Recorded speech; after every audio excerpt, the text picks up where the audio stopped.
Oi Net, coba tebak, itu wilayah negara mana?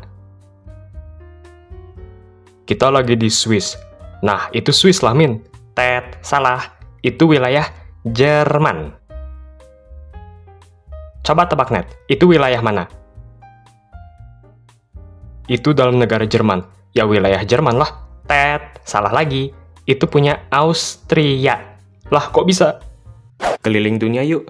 Hayu. Hola amigos. Ada beberapa negara yang gak jarang wilayahnya itu terpisah dari daratan utama negara tersebut. Maksud Mimin, ada beberapa negara yang memang memiliki kondisi demikian. Semisal negara Malaysia, yang wilayahnya berada di semenanjung Malaya dan sebagian pulau Kalimantan atau Borneo. Ataupun wilayah Oekusye yang wilayahnya terpisah dari Timor Leste. Selain itu, hal ini berhubungan dengan istilah exclave dan enclave. Exclave berarti wilayah suatu negara yang lokasinya terpisah dari daratan utama negara tersebut. Sedangkan enclave merupakan wilayah yang berada di dalam satu wilayah tunggal. Maksudnya wilayah ini bukan dikelilingi oleh dua wilayah, tapi cuma satu aja. Contohnya negara Lesotho, merupakan negara enclave di dalam Afrika Selatan, cuma dikelilingi satu negara. Jadi ya, satu negara di dalam satu negara.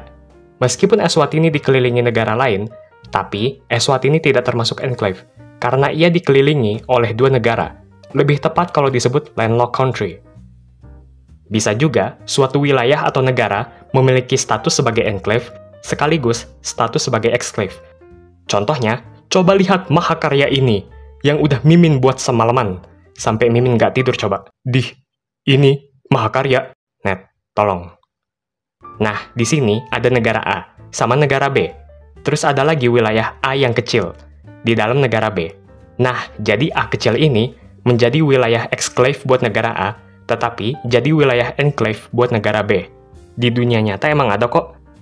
Salah satu contoh yang menurut Mimin sangat unik dan wajib banget buat dibahas, dan kalian wajib nonton, dan wajib subscribe channel Mimin juga buat yang belum subscribe. Contohnya adalah Jerman.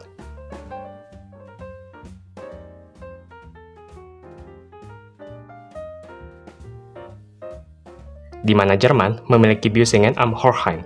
Tetapi, wilayah ini berada di dalam negara Swiss, yang artinya menjadi exclave untuk Jerman, tetapi enclave untuk Swiss. Tapi, di sisi lain, ada juga wilayah negara lain yang bernama Jungholz, sebuah wilayah milik Austria, tetapi berada di dalam Jerman. Jadi, Jungholz menjadi exclave untuk Austria, dan menjadi enclave untuk Jerman. Lucu ya, Jerman punya wilayah yang lokasinya ada di negara lain, tapi di dalam Jerman juga ada wilayah yang menjadi milik negara lain. Mimin bahas dulu wilayah Büsingen am Horrhein. Wilayah milik Jerman, tapi lokasinya berada di dalam negara Swiss. Büsingen am Horrhein termasuk dari negara bagian Baden-Württemberg di Jerman. Nah, kalau di Swiss, Büsingen am Horrhein dikelilingi oleh Kanton Schaffhausen, Kanton Zurich, dan Kanton Thurgau. Total luas wilayah Büsingen am Horrhein adalah 7,62 km persegi. Büsingen am Horrhein merupakan sebuah wilayah yang berbentuk desa. Batas antara Büsingen am Horrhein dengan negara Swiss adalah 17,141 km, ditandai dengan 123 batu. Seperti ini batunya amigos. Nah, salah satu batu yang bernama Batu Hattinge menjadi batas antara Büsingen am Horrhein dengan salah satu desa yang ada di Swiss, yang bernama desa Dorfvillingen. Büsingen am Horrhein juga memiliki koneksi dengan desa-desa lain yang ada di Swiss, seperti desa Ramsen dan desa Buch, yang dapat diakses melalui Pos Bus Switzerland. Terus, gimana akses transportasi dari Jerman ke Büsingen? Ternyata, ada juga yang namanya Südbadenbus dari Jerman, yang menghubungkan Büsingen dengan Geilingen am Horrhein. Mungkin banyak hal yang membuat amigos jadi bertanya-tanya terkait kegiatan yang ada di Büsingen. Apakah lebih condong ke Jerman atau Swiss? Pertama, kita lihat dulu mata uang yang digunakan. Warga Büsingen terbiasa melakukan transaksi menggunakan mata uang franc Swiss, yang tentu saja merupakan mata uang negara Swiss, meskipun tidak diatur secara hukum. Sedangkan dalam aturan secara resmi, mata uang yang secara resmi digunakan oleh warga Büsingen harusnya adalah euro, sebagaimana mata uang yang digunakan oleh negara Jerman. Tapi tentu saja, kita harus melihat keadaan yang sebenarnya, karena Bissingen lokasinya berada di dalam negara Swiss, ya otomatis jadi ikut dengan kebiasaan sekitar. Makanya, warga Bissingen lebih terbiasa menggunakan mata uang franc Swiss. Oh iya, bicara soal hukum, polisi daerah Schaffhausen diperbolehkan untuk menangkap orang yang melakukan tindak kejahatan di Bissingen. Tetapi, jumlah petugas polisi Swiss dibatasi hanya 10 orang dalam satu waktu. Dan jumlah petugas polisi Jerman dibatasi 3 orang per 100 penduduk, yang berarti kira-kira 45 orang, mengingat jumlah penduduk saat ini sekitar 1.500-an orang. Namun, petugas polisi Jerman yang bepergian ke Bissingen harus menggunakan rute yang telah ditentukan dan menahan diri dari semua tindakan resmi saat melintasi wilayah Swiss. Loh, kenapa hukum di negara Swiss dapat diterapkan di Bissingen?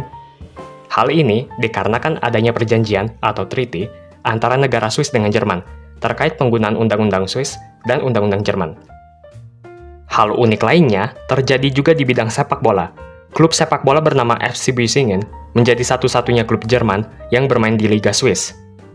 Nah, mungkin amigos jadi bertanya-tanya, kok bisa Bissingen tiba-tiba terpisah dari Jerman? Gimana sejarahnya? Nah, sebelumnya, Bissingen berada di bawah kendali Austria, yang disebut sebagai Vorderösterreich. Kemudian, Bissingen menjadi bagian dari Jerman, lebih tepatnya bagian dari Kerajaan Württemberg pada tahun 1805, melalui perjanjian Peace of Pressburg.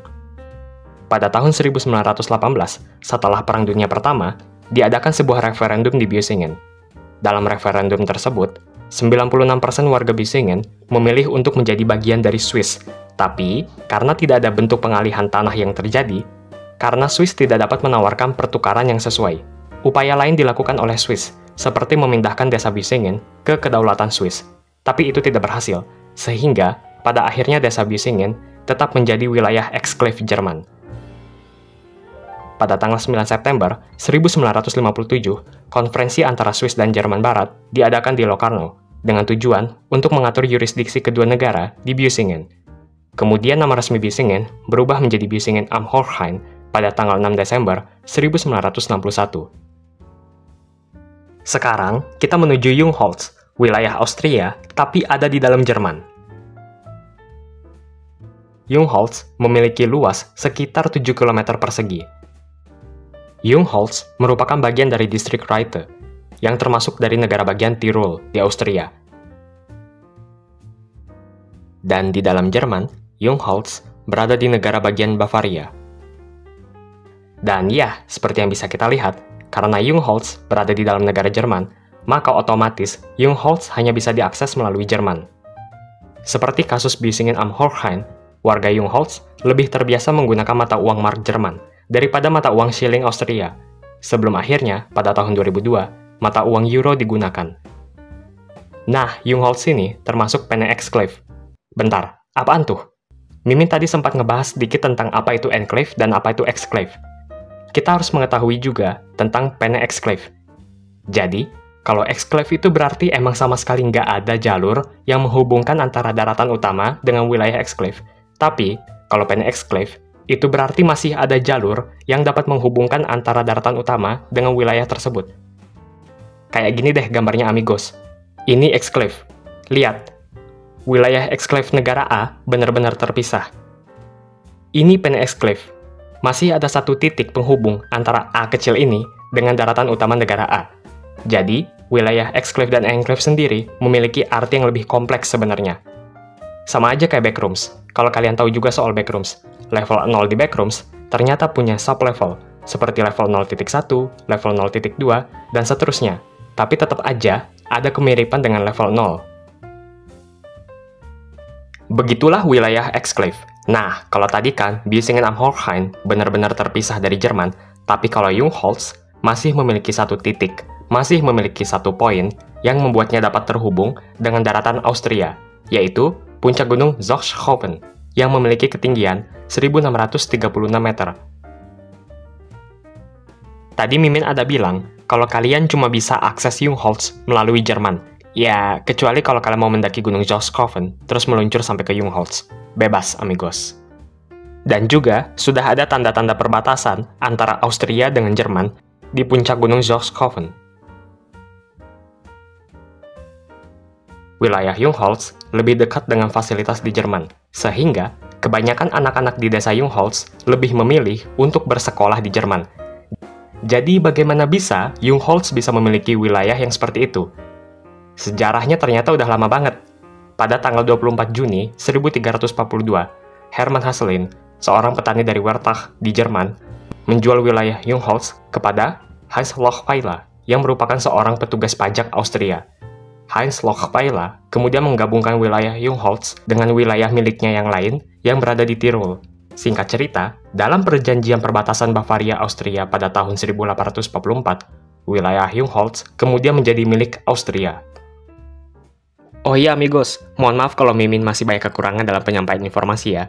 Jadi kalian boleh koreksi juga. Amigos bebas berpendapat ya, kritik, saran, asalkan sopan.